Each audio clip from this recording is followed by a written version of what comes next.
Bueno, comienzo a este segundo encuentro. Bueno, ayer habíamos terminado con el plagio y les había dicho que para poder entender realmente qué es el plagio, primeramente hay que conocer derechos de autor, que es lo que se conoce en inglés como copyright, y las licencias de uso de artículos científicos. Vimos ayer que el derecho de autor protege la expresión original, o sea, la imagen, el sonido, la forma en la que está escrito un texto, pero no el contenido.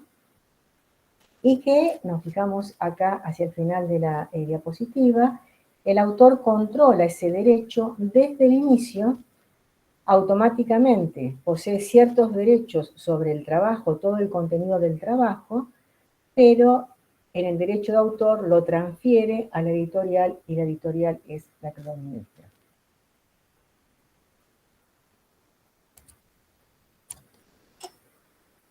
También hablamos de las licencias de uso para revistas de acceso abierto, aquellas para las cuales para consultar o leer artículos completos no hay que estar suscrito ni pagar ningún tipo de arancel. Entonces, veamos lo que es plagio. Yo acá les he dado una referencia en la lista, en la bibliografía, que es Authenticates. Authenticates es una organización que en realidad provee software para detectar el plagio. Pero ustedes además pueden leer más sobre el plagio en la página. El plagio es el uso o limitación cercana del lenguaje y los pensamientos de otro autor y la representación de ellos como trabajo original o propio. Y hay distintos tipos de plagio que tienen diferente nivel de gravedad. Hay algunos, muchas veces, cuando uno escribe un trabajo, puede inconscientemente cometer plagio, a lo mejor leyó algo en algún momento y lo recuerda tal cual, y no es consciente de ello, pero de todas maneras esto puede tener cierta gravedad, y como ya comenté en el encuentro pasado, en algunas revistas, si uno comete algún tipo de plagio, directamente no le aceptan el trabajo. El primer tipo de plagio, que es el menos grave, es lo que se llama de fuente secundaria o citación inexacta. Es cuando uno tiene, acá está descrito, como lo describe Authenticates, se utiliza una fuente secundaria, pero se cita la fuente primaria contenida en dicha fuente secundaria. Esto es, uno lee un trabajo, y en ese trabajo hay una referencia bibliográfica. Uno lee el trabajo de Pérez y hay una referencia bibliográfica de Rodríguez. Uno, sin leer a Rodríguez, cita el trabajo que está en la bibliografía. Bien. Eso, por un lado, no se reconoce el trabajo de otros autores, pero además da un sentido falso de la magnitud de la revisión bibliográfica que uno realizó para plantear su trabajo, cuáles fueron los antecedentes que revisó. Esto es muy común, la citación inexacta es muy común. De fuente inválida es lo que también se conoce como citación inconducente, fabricación o falsificación. Es cuando se cita una fuente inexistente o incorrecta. Entonces, por ejemplo, uno ha leído un trabajo Pérez, Rodríguez y Fernández y se olvida de poner un nombre. O el año es 2012 y puso 2011. Esa es una fuente inexistente, porque en el 2011 no existe ese trabajo. Esto en general revela investigaciones poco cuidadosas, y en algunos casos, cuando esto se hace a propósito, es una forma de incrementar el número de referencias que uno cita, que uno ha consultado, y ocultar que las investigaciones han sido inadecuadas. Muchas veces, con frecuencia, los autores citan una cantidad de trabajos que no han leído como no han leído, no saben si corresponde la cita que han copiado de otro trabajo, etc. Y acá, como les digo, en orden creciente de gravedad, esta flecha que hay sobre el margen derecho va a ir cambiando de color. El parafraseo, plagio o robo intelectual es cuando se toma lo elaborado por otro y se cambian las palabras. Y acá yo quiero aclarar, siempre tomamos lo elaborado por otro y cambiamos las palabras, pero hay que poner la cita, porque si no es como que uno está robando el pensamiento, el trabajo que realizó la otra persona. Entonces si uno toma lo que elaboró otro, le cambia las palabras, o sea que no lo detecta el detector de plagio, pero no dice de dónde lo sacó. Esto va de simple parafraseo a la reescritura completa, manteniendo la idea o concepto original sin reconocer el origen, y por eso da a entender que es creación intelectual propia. El otro tipo es la investigación repetitiva, que se conoce como autoplagio o reutilización. Se repiten datos o textos propios de estudios y metodologías similares sin la apropiada atribución de la fuente. Si uno hizo un trabajo experimental, por ejemplo, un trabajo experimental, después lo continuó, lo publicó, lo tiene que haber publicado, después lo continuó, pero volvió a poner de nuevo todos los datos y no dijo que esos datos ya los había publicado antes. Ese es un problema de autoplagio. El autoplagio es muy común entre los tesistas. Si la tesis ya fue publicada, uno tiene que hacer referencia a los datos que obtuvo en la tesis. O porque, como les explicaba ayer, luego los autores hacen una aclaración que corresponde a la tesis de maestría, de grado, doctoral de la persona que fuera, o porque tiene que citar dentro del trabajo que provino de una tesis. Bueno, esto ocurre generalmente cuando se repite una investigación que tiene resultados similares a otra y no se cita el trabajo previo. El siguiente, y veo que nos vamos poniendo cada vez más cerca del rojo, es la repetición o violación del envío del autor. Es cuando uno envía un escrito a distintas editoriales. Si es aceptado en más de una, entonces quiere decir que el manuscrito no es nuevo, no cumple con el requisito de no haber sido publicado. Ahora las revistas generalmente le piden a uno que declare si el manuscrito ha sido enviado a otra revista. Porque si ha sido enviado a esta otra revista al mismo tiempo, viola lo que se conoce como envío del autor. Uno puede enviar una revista, si en esa revista se lo rechazan, enviarlo a otra revista. O sea que el envío a las revistas es sucesivo, no es simultáneo, por el riesgo de que en dos revistas le acepten el mismo trabajo, se publique, y ese trabajo uno tiene que haber hecho la transferencia del derecho de autor, el trabajo no es original, no cumple con el requisito de haberse publicado. La otra forma, y vamos aumentando en gravedad, es lo que se conoce como atribución engañosa o autoría inexacta. Es cuando se da una lista inexacta completa de los autores que contribuyeron al trabajo. Bien. Puede ser que se niegue el reconocimiento a quien ha hecho una contribución parcial relevante. Ayer hubo una pregunta al respecto y uno tiene que pensar cuán relevante fue la contribución que hizo. El caso de ayer había aportado datos, pero además había trabajado en la publicación. Y también puede ser o porque se niegue el reconocimiento, no se incluya a alguien que ha hecho una contribución relevante, o porque se incluyen autores que no han hecho ninguna contribución, que también lo hablamos ayer, cuando en determinados grupos de trabajo, no importa que estén trabajando en diferentes temas, pero en cada publicación salen todos los autores. Por eso les había dicho que eso planteaba un problema ético, y pienso que la forma de resolverlo es como lo hacen ya desde hace muchos años las revistas de biología molecular y biotecnología, que es donde van los agradecimientos, decir cuál es el papel que cumplió cada uno de los autores. Sobre todo cuando uno habla de estos trabajos que son por distintos grupos de investigación, aparecen 20, 30, 40, 50, 100 autores y no se sabe realmente cuál es la contribución que hizo cada uno de ellos. Después, otro más grave es lo que se llama colaboración no ética o autoría inexacta. O ocurre cuando quienes trabajan juntos violan algún código de conducta.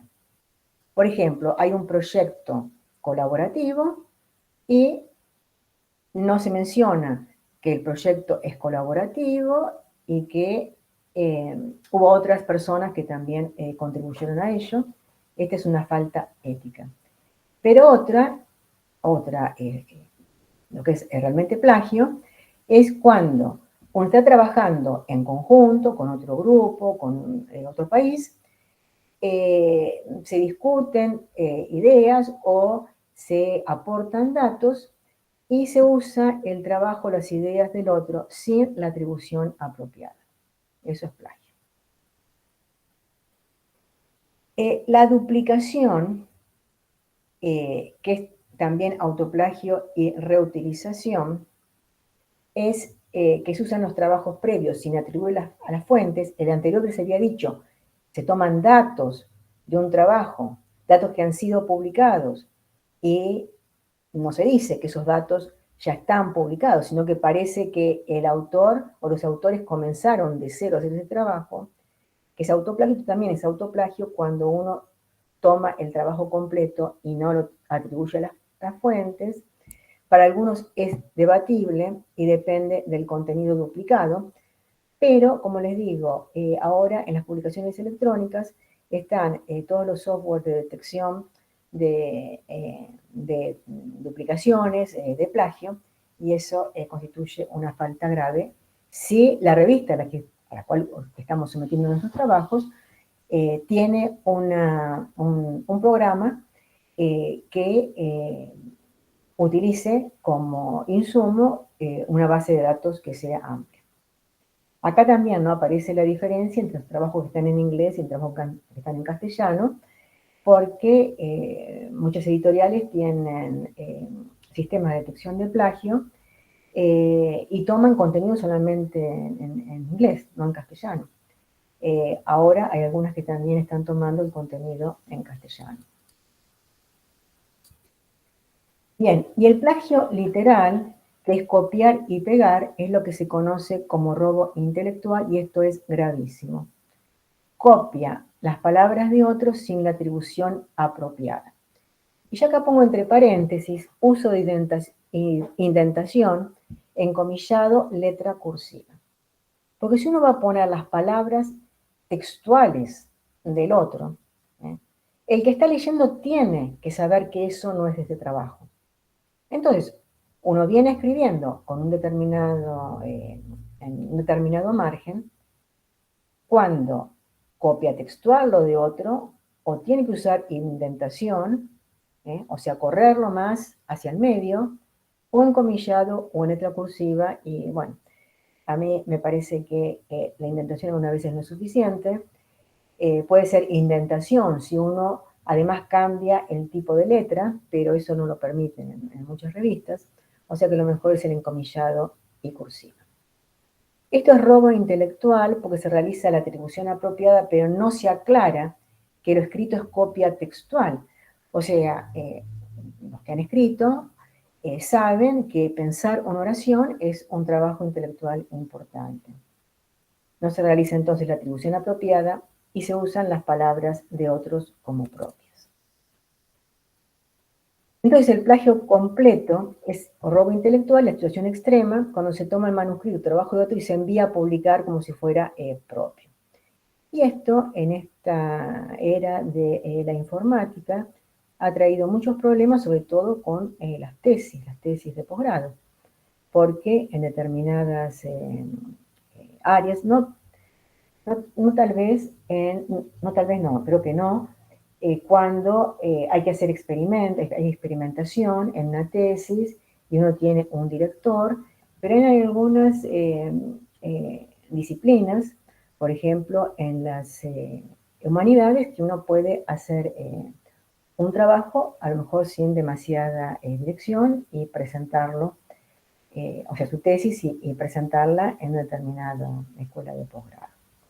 Estas cuestiones éticas que hemos visto y el plagio, bueno, el plagio es una cuestión ética, es en referencia al autor, al grupo de investigación, al conjunto de los autores, pero también hay cuestiones éticas que hacen a los revisores y tal vez de todos ustedes haya uno, más de uno, o muchos que hayan actuado como revisores, que es el tema de la confidencialidad.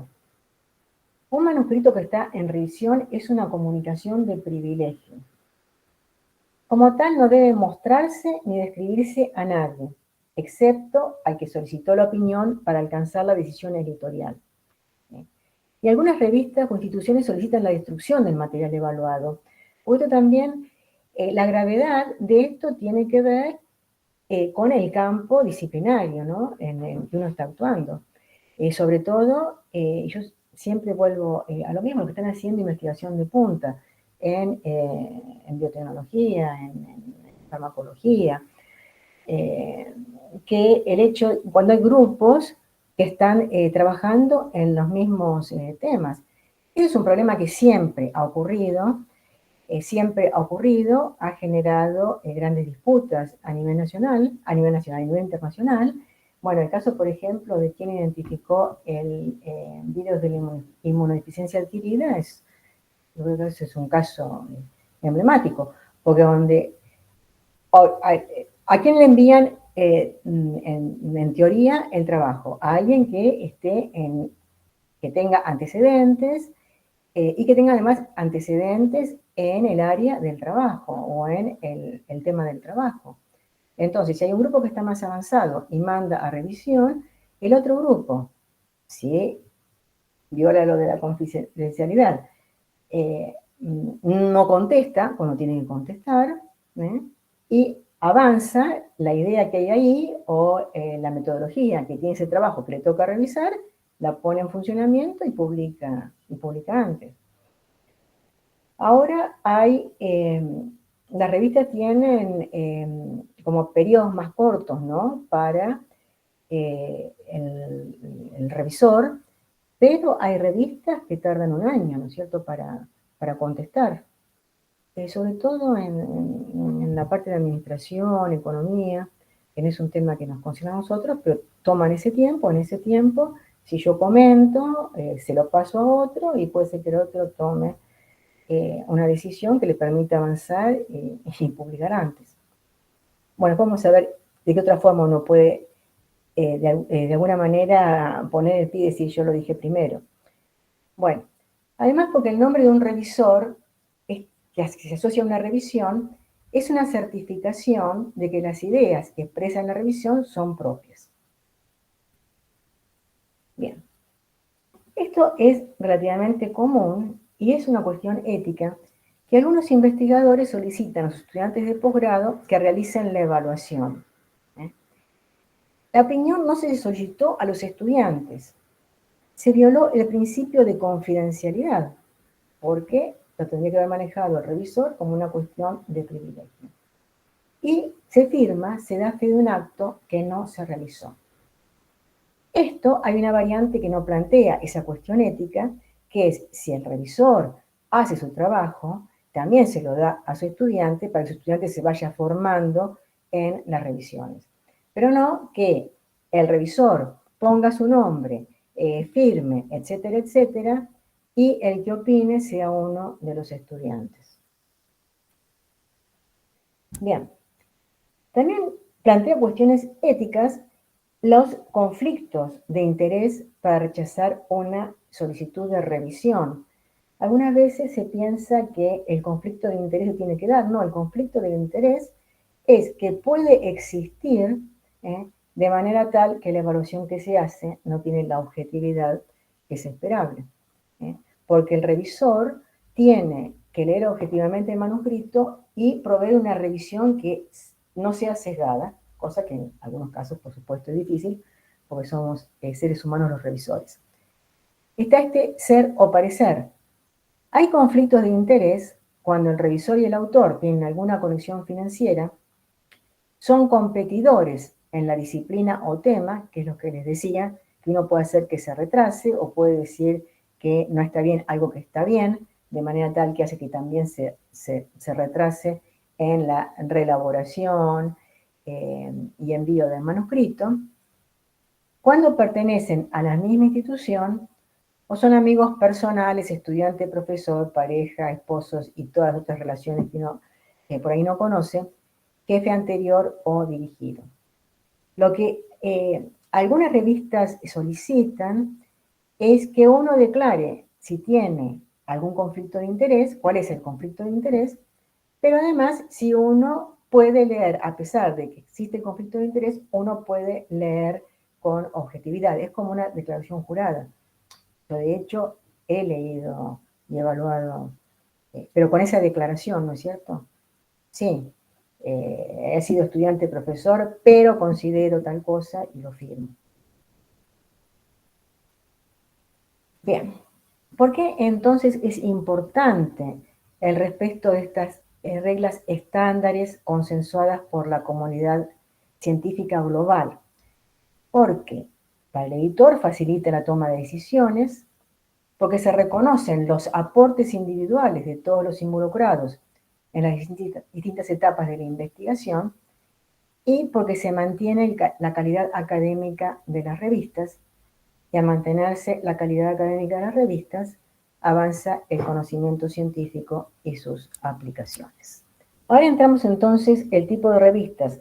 Ayer hablamos de los tipos de obras, papeles científicos, libros, manuales, guías dentro de papeles científicos de investigación, originales de investigación, de opinión, artículos cortos, revisiones, etc. Y ahora, ¿dónde puede uno publicarlos? Vamos a ver los tipos de revistas científicas.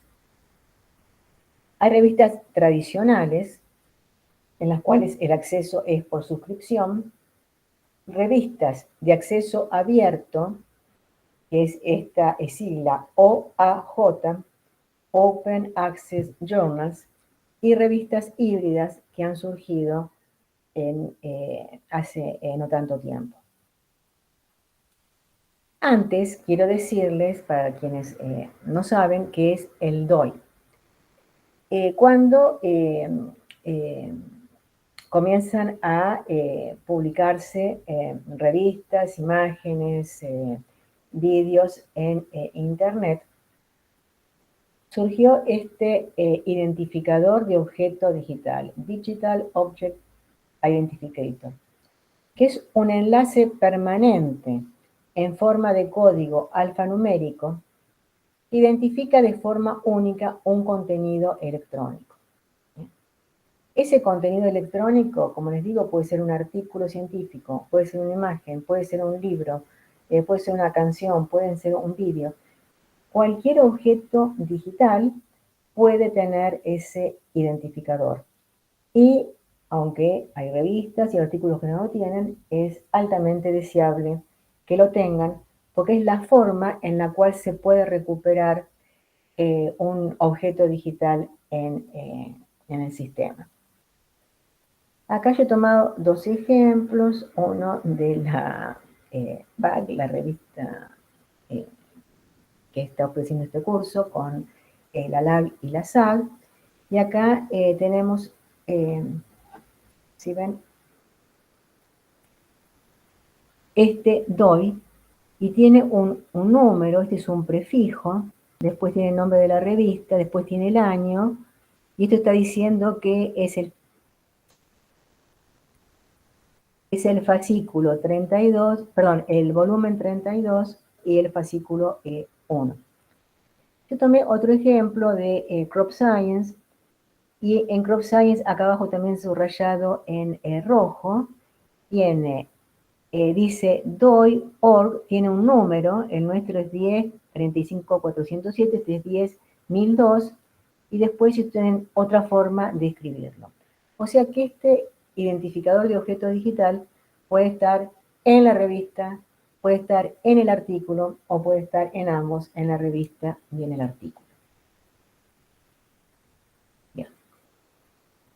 Bueno, entonces dijimos, tenemos tres tipos de revistas: revistas por suscripción, revistas de acceso abierto y revistas híbridas.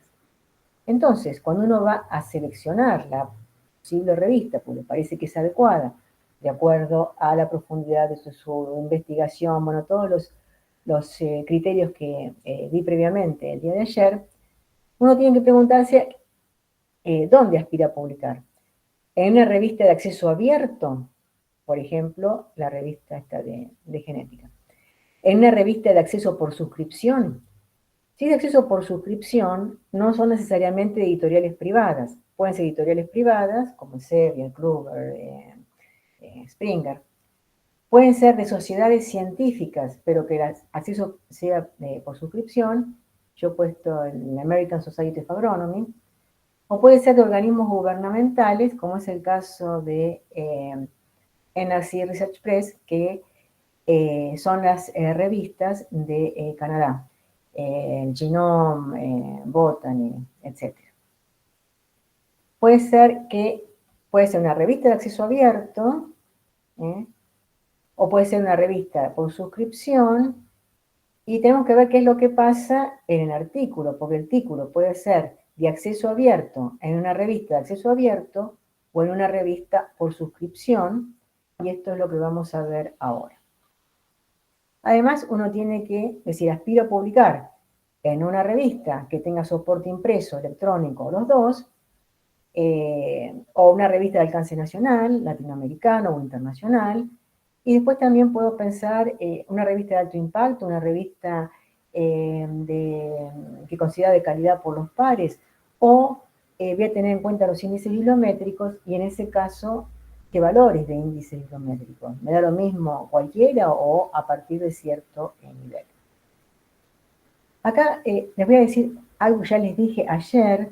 El objetivo de este curso es proveer información y criterios, o sea que ustedes, lo importante acá es que sepan que estas cosas existen y que cuando tengan que tomar la decisión, entren en las revistas, naveguen, etcétera, etcétera, etcétera, para ver qué es lo que ofrecen.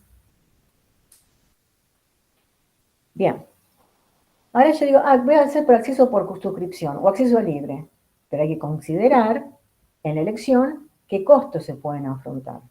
No puedo afrontar ningún costo, tiene que ser en una revista de acceso libre, abierto, o tiene que ser en una revista de acceso por suscripción, en la cual no haya arancel por enviar el artículo y no haya arancel por publicación, que como les digo, cada vez son las menos.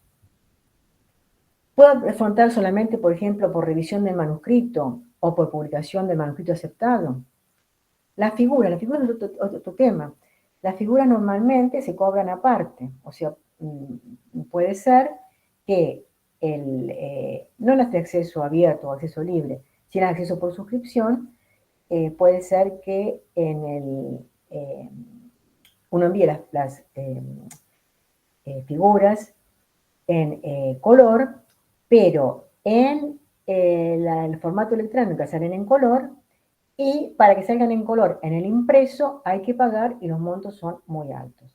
Entonces normalmente, en mi laboratorio tenemos figuras en color en el formato electrónico, y esas figuras se pasan a blanco y negro en el formato impreso. Hay que pagar por corrección de estilo. Algunas revistas cobran también por corrección de estilo. Ya.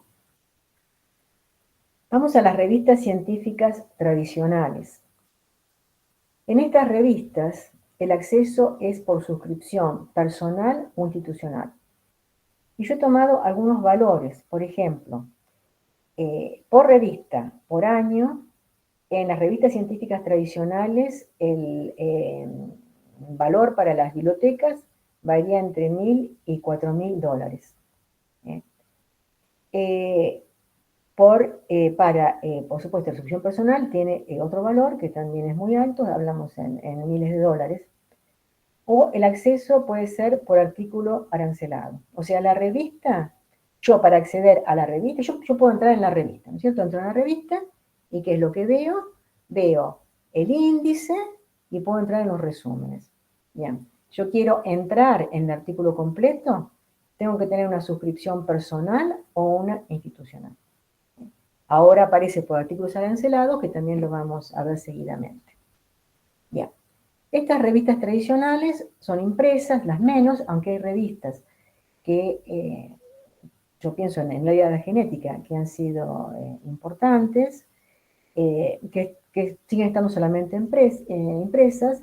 Hay revistas solamente electrónicas, la mayor parte de las revistas científicas tradicionales son impresas y electrónicas. La revisión puede ser arancelada o no arancelada, la publicación puede ser gratis o arancelada y como ya vimos, por página, a partir del 301 de página, etc. Acá esto es como una novedad en el mundo editorial. Antes uno tenía que entrar de esa manera. Yo acá he tomado un ejemplo de una revista que está publicada, la editorial es Oxford, y es una revista de la Sociedad Americana de Nutrición. Y bueno, por supuesto, uno, como les digo, entra y puede ver el título, el índice, puede entrar al resumen, pero para ingresar tiene que entrar con su usuario y su clave, o el usuario y la clave de la institución en la que trabaja. Bien. Pero también la puede comprar. También puede comprar este solo artículo. O puede tener acceso por un tiempo corto, que esto es más barato. O puede alquilarlo, que esto también normalmente es más barato. Bien, esto es el problema que trae, y creo que muchos de ustedes lo deben haber vivido, sobre todo cuando la institución para la que uno trabaja no tiene suscripciones a muchas revistas o a revistas que tienen factores importantes de impacto y que uno solamente puede leer el resumen, porque estos accesos por tiempo corto o alquilar están alrededor de los 45, 50, 60 dólares. Entonces, cuando uno realiza una revisión bibliográfica, esto puede ser considerable. Bien. En este tipo de revistas científicas, los derechos de autor se transfieren a la editorial. O sea, uno tiene un derecho de autor, pero se lo transfiere firmando una planilla, una nota. Entonces, es la editorial la que puede editar, copiar, distribuir los textos, las imágenes, el material suplementario. Eso ya no lo tiene más el autor. El autor solo puede autoarchivar el preimpreso, el preprint, que ahora vamos a ver también qué es el preprint, y una copia del artículo publicado. Y para toda otra acción debe solicitar autorización al editorial, que es lo que hablé ayer, cuando uno, por ejemplo, hace una traducción de un artículo, una traducción lo más literal posible, no sé si literal, lo más similar posible, uno tiene que solicitar el permiso porque uno no tiene más el derecho de autor. Acá, no sé si algunos de ustedes, bueno, supongo que algunos o unos cuantos deben usar este portal de ResearchGate, hay que tener mucho cuidado. Uno tiene que leer bien qué fue lo que firmó. Porque si firmó un derecho de autor, no puede subir el trabajo completo. Lo que puede subir es el título del trabajo y los autores, y después tener una copia disponible del trabajo, pero cuando alguien la solicita, enviarlo por el correo privado. Ahora pasamos a las revistas con acceso abierto, OAJ. Bien. Acá es, también he tomado la revista de genética. Entonces, en cualquier revista uno tiene que leer, bueno, usted tiene un DOI, la revista, pero esta revista permite bajar el PDF del número completo, del fascículo completo. Y acá la revista dice cuál es la licencia que tiene de uso. Esto se puede usar siempre y cuando no sea para fines comerciales, y el que lo usa puede usar el contenido, pero tiene que decidir dónde lo tomó. Bien. Acá, esta revista tiene también acceso abierto a los artículos. O sea, uno puede bajar toda la revista o puede bajar cada uno de los artículos. Cada uno de los artículos tiene su acceso abierto y también tiene el mismo tipo de licencia.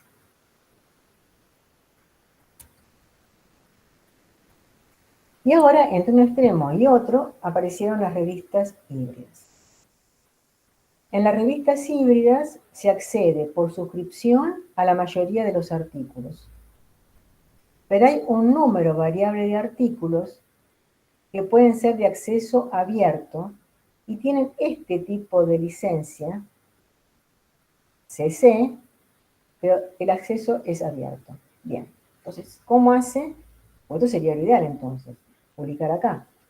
Pero para que en una revista en el cual el acceso es por suscripción, yo pueda entrar a un artículo de acceso abierto, el autor tiene que haber pagado para eso esto es un control que yo he hecho de varias revistas, entre 2.500 y 3.500 dólares. Yo siempre digo lo mismo desde la Argentina, y no sé cuál es la relación entre la moneda de cada uno de los países a los cuales pertenecen los participantes y el dólar. Para nosotros ese valor es una enormidad para los montos de los subsidios de investigación. Ahora, ¿qué es lo que pasa? Cuando las instituciones evalúan de acuerdo a determinados criterios. Piden que uno publique en estas revistas, que ahora vamos a decir cuáles son los índices bibliométricos que tienen estos índices bibliométricos importantes, pero resulta que uno tiene que publicarlo en una revista que es por suscripción, o sea que quien quiere leer un artículo que yo escribí, que lo hice con dinero del Estado, por más que sea mi compañero, mi colega, tiene que pagar. Hay algunas instituciones financiadoras que solo permiten la publicación en acceso abierto. O sea, demandan que la publicación sea en la revista por suscripción, pero el autor tiene que haber presupuestado el gasto del acceso abierto o conseguir otra fuente de financiación. Algunas revistas tienen, las revistas con factores importantes de impacto, tienen listas de países que ellos consideran que se les puede hacer un descuento. La Argentina, a pesar de la situación económica en la que está, nunca figura en esos listados, ¿no? Es para países que están en condiciones realmente extremas, como son muchos países, normalmente muchos países africanos. Bien. Entonces, ¿cuál es la ventaja? Si yo envío un artículo a una revista que se accede por suscripción y en la que la mayoría de los artículos se accede por suscripción, es que yo pague esos 2.500 dólares o 3.500 para que mi artículo pueda ser consultado sin pagar. Bueno, las grandes editoriales dicen que tiene un aumento comparativo de impacto de esos artículos con respecto a otros de la misma revista, lo que es esperable. Pues si hay una cantidad de investigadores que no pueden entrar al artículo porque no tienen suscripción personal o institucional, pero pueden entrar a uno de acceso abierto y bueno, van a citar el de acceso abierto, al otro no pueden citar, tal vez si leyeron solamente el resumen. Pero bueno, como todos ven, esto es todo un negocio editorial. Bien, revistas libres tenemos, por ejemplo, yo tomo el ejemplo de Biofítica, que es la revista internacional de mejoramiento vegetal, que es la revista de la Asociación Europea de Mejoramiento Vegetal, que es una revista tradicional, tiene muchísimos años.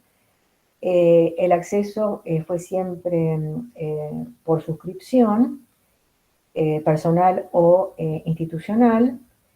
Biofítica no cobra por procesar los artículos y no cobra tampoco por publicarlo. Y hace pocos años pasó a este modelo de publicación híbrido, lo llamado eh,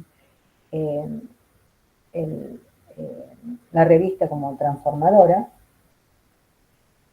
Y si ustedes ven, acá para los autores aparece en la guía de los autores la ética. Esto es algo que ustedes siempre tienen que fijarse en las revistas. Si en algún lugar aparece lo de la ética y la negligencia, aparece acá en rojo las aranceles para el acceso abierto.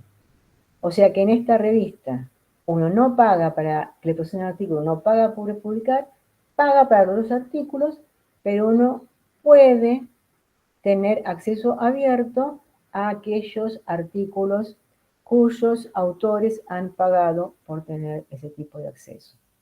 Recién hablamos de revistas, de acceso por suscripción, de acceso abierto, y ahora vamos los artículos científicos de acceso abierto.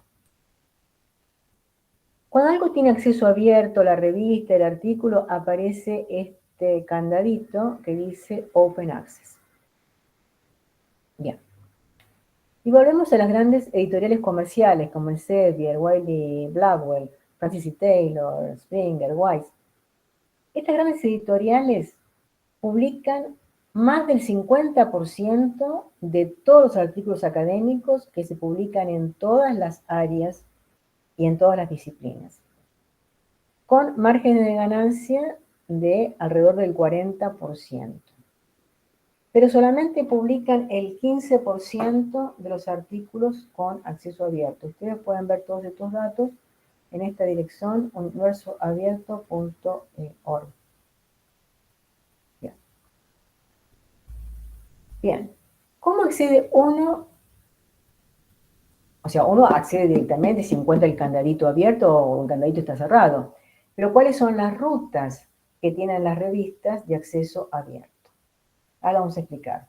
Hay rutas verdes, rutas doradas, rutas bronces, rutas híbridas y rutas diamante. Cualquier publicación cuyo artículo figure que tiene alguna de estas rutas tiene el candadito con el acceso abierto. En las revistas con acceso por suscripción, si la revista dice que tiene acceso verde, green access, quiere decir que el autor puede tener el trabajo en su página web, el trabajo completo, ¿no es cierto?, en su página web, en repositorios institucionales o temáticos, como preimpreso, que son estos preprints de lo que vamos a hablar, como los post impresos, que es el postprint, que es el artículo ya publicado, lo puede tener en todos esos lugares inmediatamente después de publicado o después de un periodo de embargo de 6 a 12 meses. El autor paga por tener la ruta verde, puede ponerlo en todos estos lugares, hacerlo público inmediatamente cuando se lo envíen, o tiene que esperar, depende de la revista, 6 o 12 meses para hacerlo público.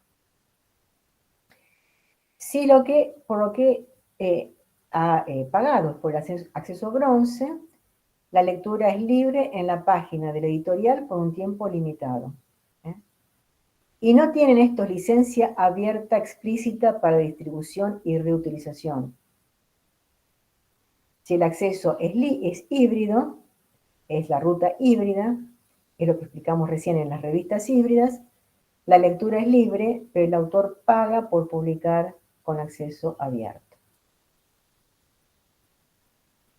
Y volvemos a la revista entonces Eufítica, que tiene el modelo de acceso híbrido.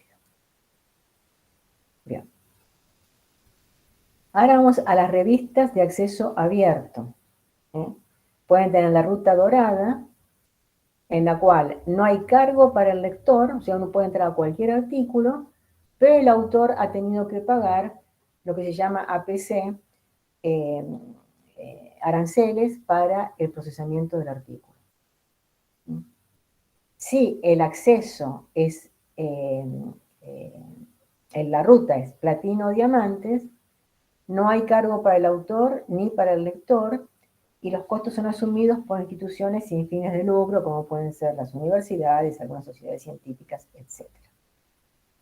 Ahora, el problema, como les digo, es que las instituciones evaluadoras en general otorgan mayor puntaje a las publicaciones en revistas aranceladas, cuando estas revistas de acceso abierto, muchas revistas de acceso abierto, y sobre todo las que están en el directorio de revistas de acceso abierto, cumplen con criterios exigentes de calidad.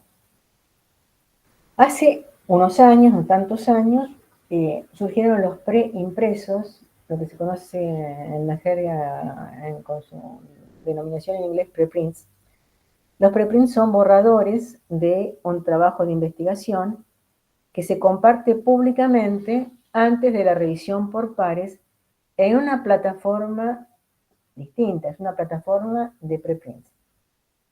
El trabajo de investigación puede ser incompleto o puede ser completo. Bien, la mayoría de los preprints tienen el DOI, por lo cual uno puede citarlo, pero es un trabajo, yo hago un trabajo, en lugar de mandarlo a la revista, lo mando a una plataforma de preprints. Teóricamente, en una plataforma de preprints lo tienen que publicar. Bien. Esto fue así durante bastante tiempo. Hubo mucha como difusión para que se compartieran sus trabajos por las ventajas que les voy a explicar seguidamente, pero resulta que comenzó a publicarse material que no tenía ningún valor.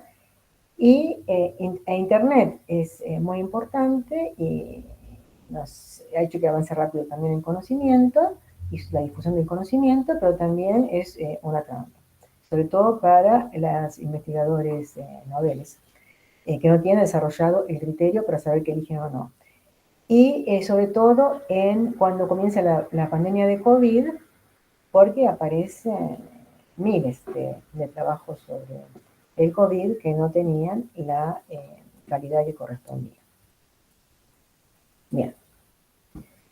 Una vez que se publicó en la plataforma de preprints, el trabajo puede ser enviado a una revista académica, una revista científica para su consideración para publicación. O sea, lo puedo mandar a una revista tradicional o lo puedo enviar a una revista de acceso abierto.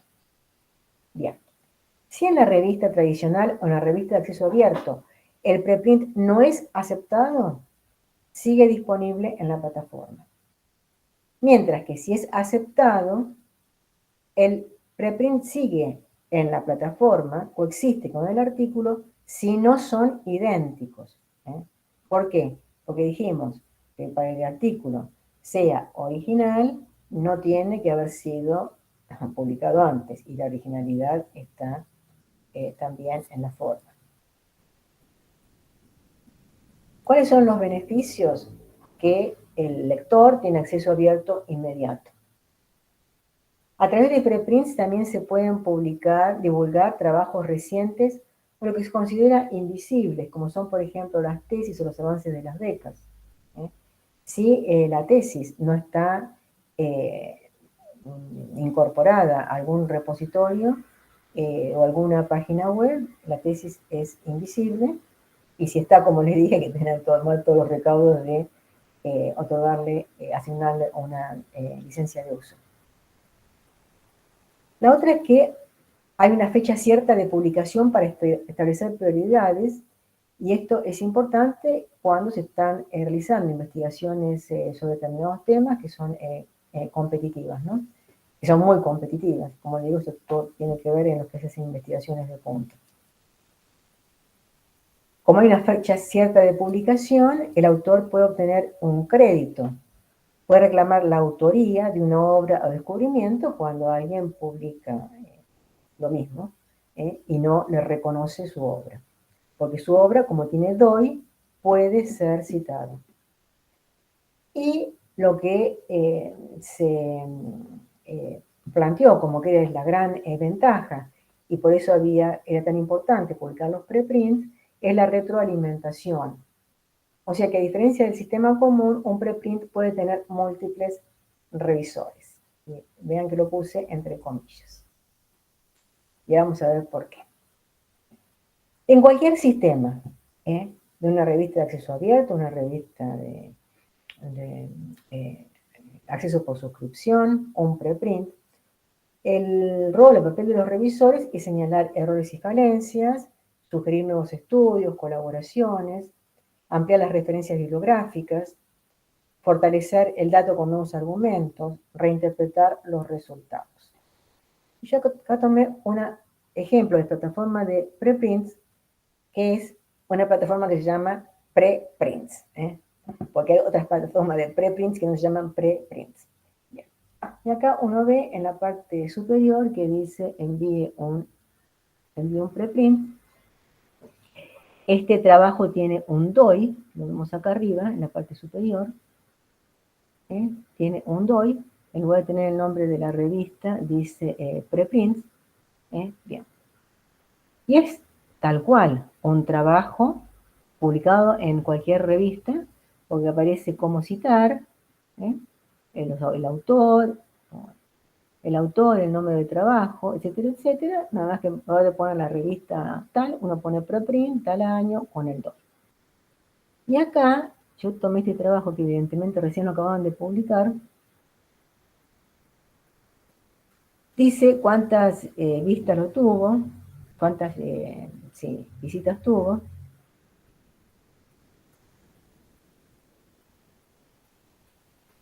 Cuántas lo bajaron al trabajo, cuántos lo comentaron.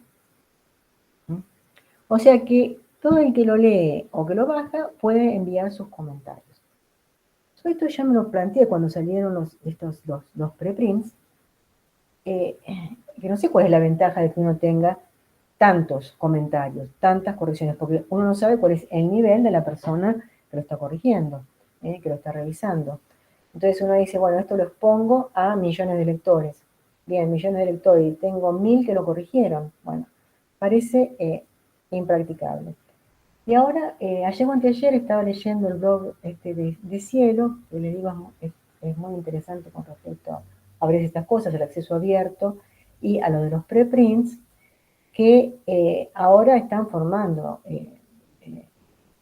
están mandando en algunas plataformas a evaluar a varios revisores para que algunos comentarios se sepa que los hicieron investigadores que cumplen con determinados requisitos. Pero bueno, está muy de moda, ¿no? Los preprints. ¿Cuáles son los servidores de preprints? Bueno, ya les mostré ese preprint, que es una editorial comercial, ONGs, universidades, organizaciones financiadoras, sociedades científicas, individuos o comunidades, y puede haber preprints para disciplinas específicas, multidisciplinarios o para temas específicos. Acá tenemos, por ejemplo, este que les mostré recién del preprint. Este es muy amplio, es multidisciplinario, tiene todas las disciplinas, artes y humanidades, comportamiento, biología, química, medicina, física, etc. Cielo, que como les dije está presente en varios de nuestros países, tiene acá donde ven las flechas rojas, tiene también para preprints, además de tener libros. Y los preprints, como les dije, como tiene DOI, son citados por el Google Académico, PrepubMed, Microsoft, Cielo, pero no son considerados en las métricas, en los índices que vamos a ver mañana. Como tienen DOI, el DOI lo asigna Crossref, cross-reference, como tienen DOI, cross-ref puede llevar del preprint a la forma final del trabajo publicado. O sea, si uno tiene un preprint, lo envió a una editorial, a una revista tradicional de acceso abierto, se publica ahí, como digo, no en forma idéntica, tiene que tener alguna variación, uno entra con el DOI del preprint y el DOI del preprint lo lleva al DOI del trabajo publicado. Y bueno, también las plataformas de preprint dicen que está comprobado que la publicación, y acá me falló la P, previa como preprint, aumenta el número de citas del trabajo final publicado en la revista. Y ahora cambiamos radicalmente y vamos a libros y capítulos de libros académicos. O sea, el primer tipo de obra dijimos papers, papeles académicos, más que nada para lo que es investigación original, sobre todo para lo que es en los campos disciplinarios, donde se hace investigación de punta. Uno, algo que es de punta no lo va a poner adentro de un libro, lo va a poner adentro de un libro después de que lo publicó. Pero acá también les recomiendo esta página que se llama Piense, Controle, Envíe, Think, Check, Submit, OR, que plantea una cantidad de cuestiones. La primera dice el piense. Cada vez se publican más libros y revistas a nivel mundial. Constantemente se lanzan nuevas editoriales. Hay una cantidad de estas editoriales nuevas que son depredadoras, que deberían constituir una preocupación para el investigador. Y es un desafío encontrar una guía actualizada sobre editoriales con buenas prácticas. Estas editoriales secuestradoras también envían constantemente estas invitaciones por el correo electrónico, como las que yo les mostré ayer para los trabajos científicos. En las páginas que también les mencioné aparecen las editoriales. Uno puede chequear las revistas depredadoras y puede chequear las editoriales depredadoras, pero bueno, el tema es que figuran las que son internacionales. Y después están los de cada uno de los países y sobre todo no aparecen en ellas las que están en nuestro idioma, ¿no?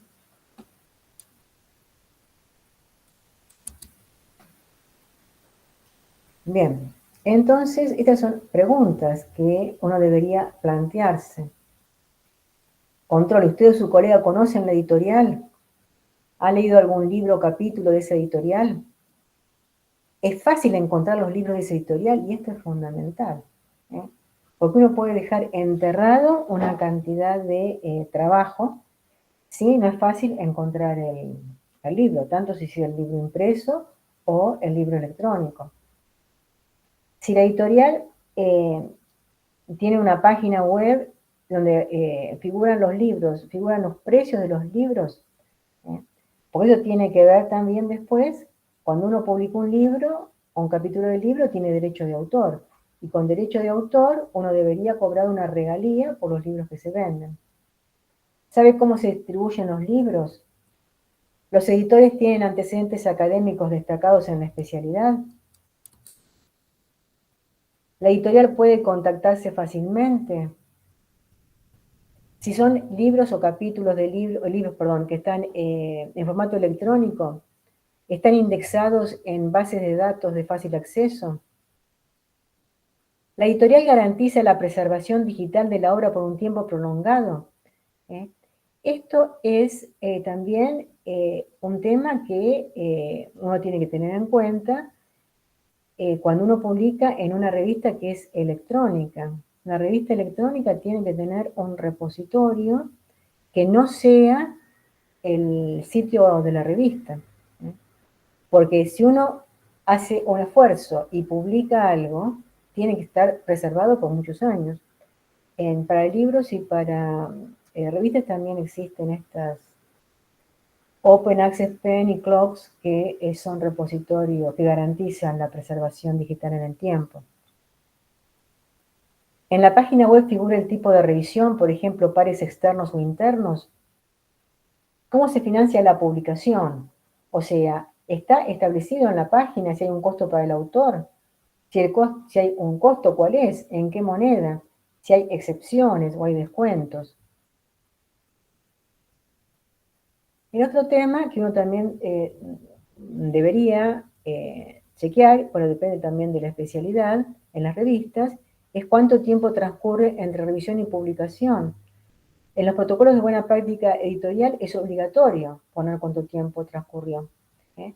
Porque si uno hace una presentación ahora y no se lo aceptan hasta dentro de 2 años, otros investigadores pueden hacer otras presentaciones y se quedan como si fuera la novedad de la autoría o la originalidad, y uno después no lo puede publicar, o debería haber citado a los que hicieron el trabajo después que él, y así siguiendo. ¿Qué tipo de licencia o derecho, no va de, qué tipo de licencia de uso o derecho de autor ofrece la editorial? ¿Qué servicios ofrecen al autor? Edición de estilo, mercadeo, manejo de los derechos de autor. Eso también es un problema, bueno, cuando uno tiene la edad que tengo yo y he visto tantas cosas, y yo lo he visto con gente conocida mía, no en editoriales estas secuestradas, estas secuestradoras, sino en editoriales conocidas dentro del país que no dicen cuáles son, no han dicho. Tengo un colega en particular que tiene 2 libros, no le dijeron cuál era el servicio que ofrecían y resulta que todo lo tuvo que pagar él. Tampoco quedó establecido cuál era el precio del libro, o sea que nunca recibió tampoco eh, eh, la regalía, y tiene que haber un mecanismo por el cual uno sepa cuántos libros se van vendiendo. Pues si no le dicen usted vendió 5 y vendió 25, le dan la regalía por los 5 libros. Resulta claro cómo le ofrecerán la información sobre los alcances y el uso del libro. ¿La editorial forma parte de alguna iniciativa de la industria editorial? ¿Sigue las guías del Comité de Ética en las publicaciones? Este COPE, está el Comité de Ética y está la ética para las publicaciones en revistas científicas y también para publicaciones en libros. Si el libro es de acceso abierto, ¿figura en el directorio del libro de acceso abierto? Por ejemplo, el de las revistas de acceso abierto, es DOAJ, pero está este DOAB. Esto, por ejemplo, no tiene que estar acá, ¿no es cierto? Pero si está acá, eso es una garantía de que se cumplen con criterios de buenas prácticas editoriales. Si se ofrece la alternativa de acceso abierto, ¿pertenece a la Asociación de Editoriales Académicas de Acceso Abierto o es miembro de alguna otra asociación? Entonces, envíe solo si puede contestar por sí la mayor parte de las preguntas anteriores. Entramos en los índices bibliométricos y les voy a dar parte de los índices bibliométricos porque esto es bastante complicado. Los índices bibliométricos son datos numéricos que se calculan a partir de características bibliográficas de documentos científicos y académicos de todo el mundo.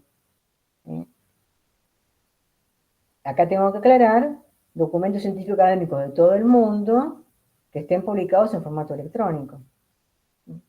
Porque dentro de estos índices bibliométricos no aparecen lo que en otra época se publicaba solamente en forma impresa. Estos datos numéricos permiten analizar diversos rasgos de la actividad científica que están vinculados a la producción y al consumo de información. Y hay índices bibliométricos de revistas y de artículos. Para mí, y a esto apunta lo que yo les voy a dar hoy y voy a completar mañana, es que ustedes conozcan cuáles son los índices bibliométricos, conozcan de qué manera se calculan, pero lo más importante es conocer las limitaciones que tienen los índices bibliométricos. Ayer cuando hablábamos de las grandes editoriales, dijimos que las grandes editoriales ofrecen las revistas y desde hace algunos años ofrecen estos índices. Y hablamos ayer de Scopus, que pertenece a Elsevier, y que tiene los criterios como más estrictos para inclusión de, sobre todo de revistas científicas. Scopus tiene lo que se llama Simago Journal and Country Rank, que se escribe como SJR, y esta es, en lo que lo traduzco, es el Simago ordenamiento de revistas científicas y de países, y se calcula como el número medio de citaciones que reciben en un año dado los documentos publicados en esa revista en los 3 años previos. Yo ahora se los voy a mostrar, o sea que no se preocupen, porque esto es como un trabalenguas. Ofrece también el impacto por publicación. Al principio ofrecía solamente el ordenamiento por revista y país. Un poco más adelante comenzó a ofrecer el impacto por publicación, que se calcula del mismo modo, pero el valor que se obtiene, ese valor numérico, se divide por el número total de artículos académicos publicados en la revista en esos últimos 3 años. Bueno, acá no se ve muy bien, varias veces he hecho esta y no queda bien, pero bueno, uno tiene acá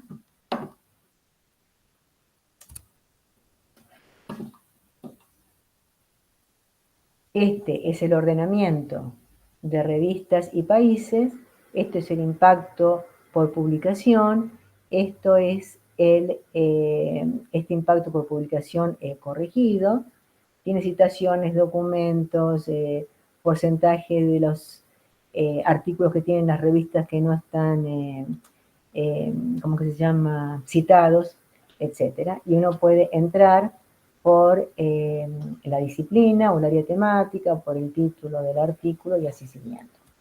Y lo vamos a ver acá, que se ve mejor. Este es, acá tenemos sobre la izquierda, mostrar qué es lo que uno quiere entrar. Estas páginas van todo el tiempo cambiando. Bien, entonces, uno toma una determinada revista y ve cuál es el impacto por publicación, y cada uno de estos puntos corresponde a los 3 años previos, excepto el primer punto, por supuesto. O sea que este que está acá, este que está acá corresponde a este número de artículos de los 3 años previos, y en este caso, las citas, en este caso, dividido el número de artículos. O sea que cuando ustedes encuentran editoriales, por ejemplo, muy conocidas, como por ejemplo en Nature, y aparece Nature con distintos nombres, las revistas no tienen estos factores porque tienen que tener 3 años, haber sido publicadas 3 años para poder comenzar a calcularlos.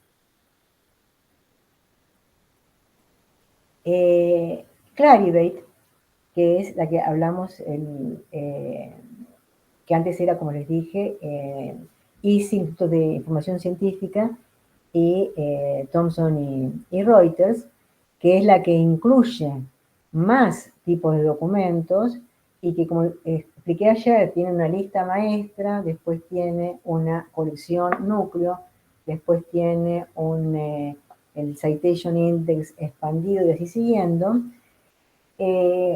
Ofrece este que se llama Journal of Citation Reports. Ofrece datos estadísticos de citaciones, entre ellas el factor de impacto. Acá me quedó algo mal.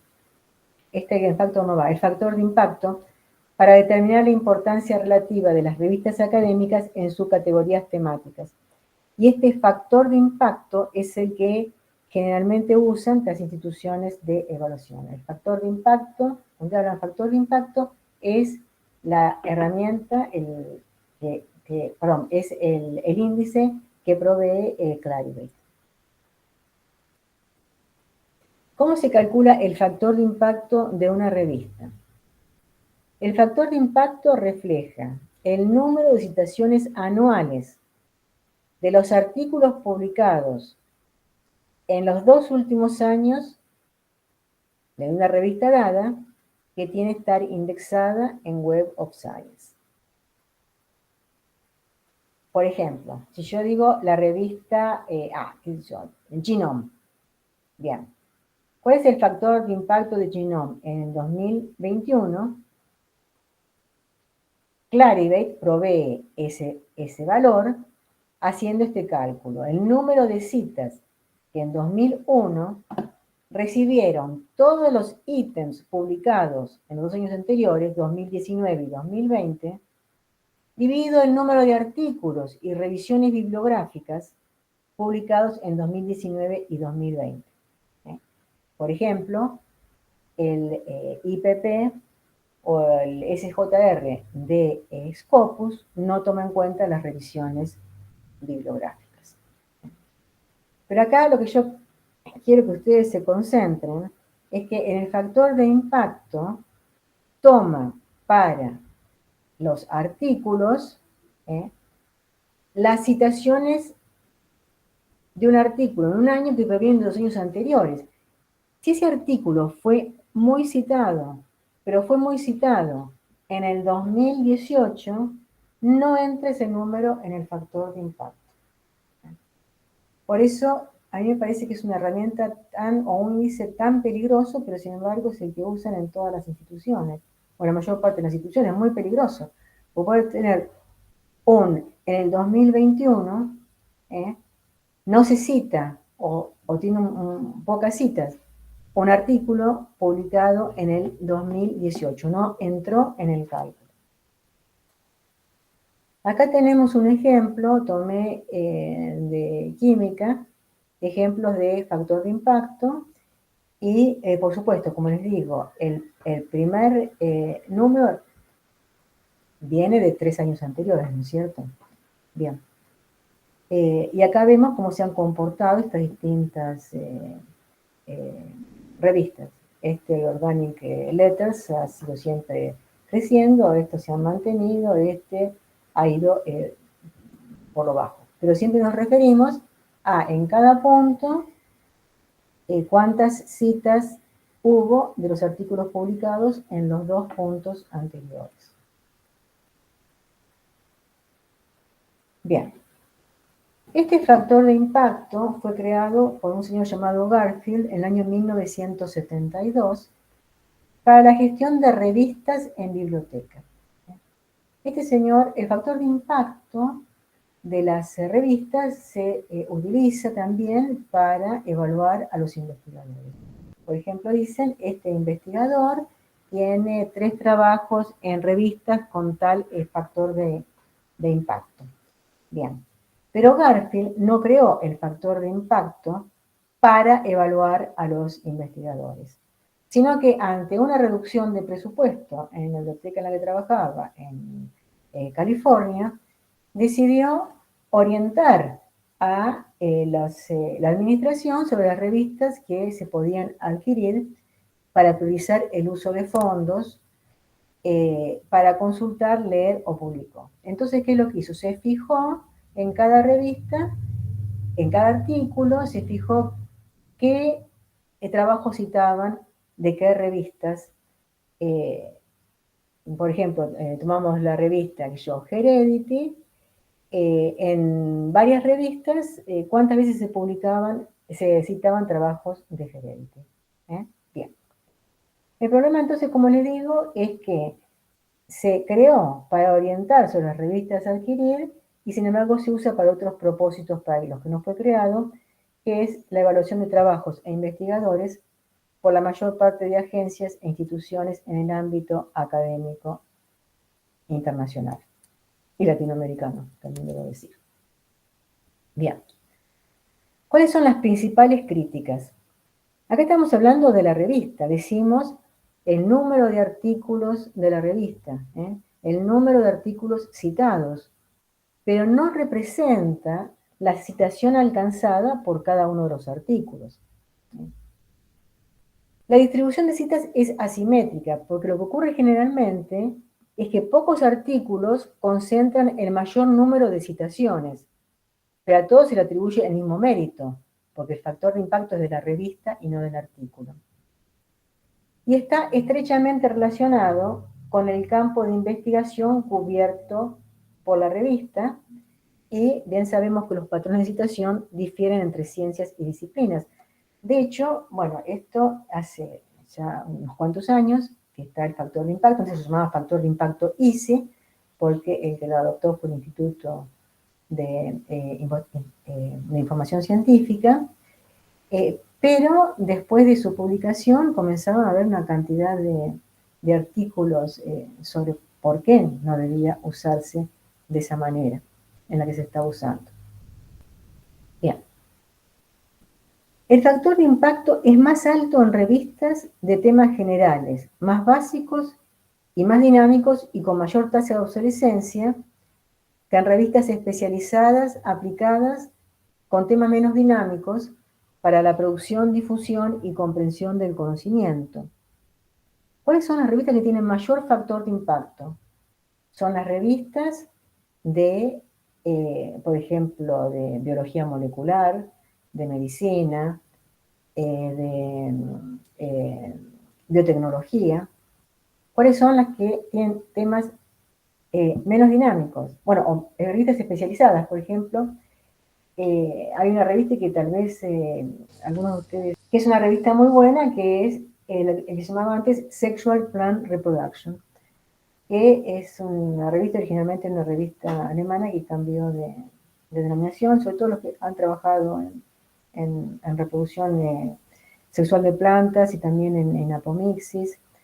Bien, esa revista se llamaba Sexual Plant Reproduction, o sea que era una revista muy especializada. Entonces, ¿cuántos investigadores pueden estar trabajando en ese tema? En cambio, en biología molecular, y en biología molecular puede ser biología molecular de bacterias, de virus, de insectos, de humanos. O sea que son más los trabajos, más las citas, los temas menos dinámicos, todos los que trabajan, por ejemplo, en mejoramiento genético, animal o vegetal, son temas muy poco dinámicos, porque uno tiene que generar las generaciones, las relaciones de parentesco, o sea que un trabajo puede llevar años. O sea que no son comparables los factores de impacto de las revistas. El factor de impacto está afectado también por otros factores estructurales, mecánicos relacionados con la forma de cálculo, los tipos de artículos considerados, citables, no citables, la ventana de citación, ya les dije, solamente de 2 años, los sesgos de cobertura de las bases de datos, etc. Y es la tasa de citación de los artículos los que determina el factor de impacto de la revista y no a la inversa.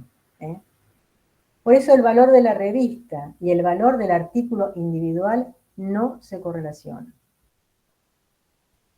Por eso el factor de impacto de una revista se debe usar con precaución, solo para comparar y medir la influencia de las revistas, no la de artículos individuales o la producción de los investigadores.